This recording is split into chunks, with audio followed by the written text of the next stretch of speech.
वृंदावन की चींटियां। एक सच्ची घटना सुनिए एक संत की। वे एक बार वृंदावन गए, वहां कुछ दिन घूमे फिरे, दर्शन किए। जब वापस लौटने का मन किया तो सोचा भगवान को भोग लगाकर कुछ प्रसाद लेता चलूं। संत ने रामदाने के कुछ लड्डू खरीदे, मंदिर गए, प्रसाद चढ़ाया और आश्रम में आकर सो गए। सुबह ट्रेन पकड़नी थी, अगले दिन ट्रेन से चले। सुबह वृंदावन से चली ट्रेन को मुगल सराय स्टेशन तक आने में शाम हो गई। संत ने सोचा अभी पटना तक जाने में 3-4 घंटे और लगेंगे, भूख लग रही है, मुगल सराय में ट्रेन आधे घंटे रुकती है। चलो हाथ पैर धोकर संध्या वंदन करके कुछ खा लिया जाए। संत ने हाथ पैर धोया और लड्डू खाने के लिए डिब्बा खोला। उन्होंने देखा लड्डू में छींटे लगे हुए थे। उन्होंने छींटों को हटाकर 1-2 लड्डू खा लिए। बाकी बचे लड्डू प्रसाद बांट दूंगा ये सोचकर छोड़ दिए। पर कहते हैं न संत हृदय नवनीत समाना, बेचारे को लड्डुओं से अधिक उन छींटों की चिंता सताने लगी। सोचने लगे ये छींटे वृंदावन से इस मिठाई के डिब्बे में आए हैं। बेचारे इतनी दूर तक ट्रेन में मुगल सराय तक आ गए। कितने भाग्यशाली थे, इनका जन्म वृंदावन में हुआ था। अब इतनी दूर से पता नहीं कितने दिन या कितने जन्म लग जाएंगे इनको वापस पहुंचने में।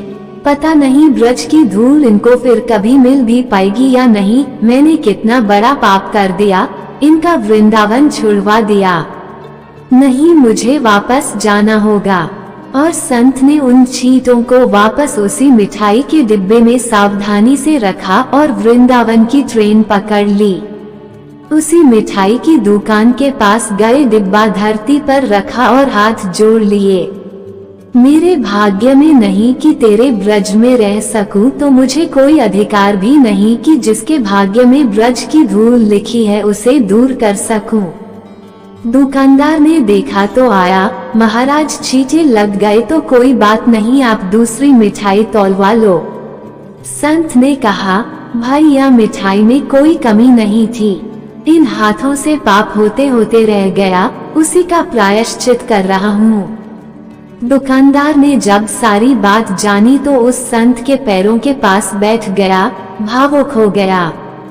बात भाव की है, बात उस निर्मल मन की है, बात ब्रज की है, बात मेरे वृंदावन की है, बात मेरे नटवर नागर और उनकी राधा रानी की है, बात मेरे कृष्ण की राजधानी की है।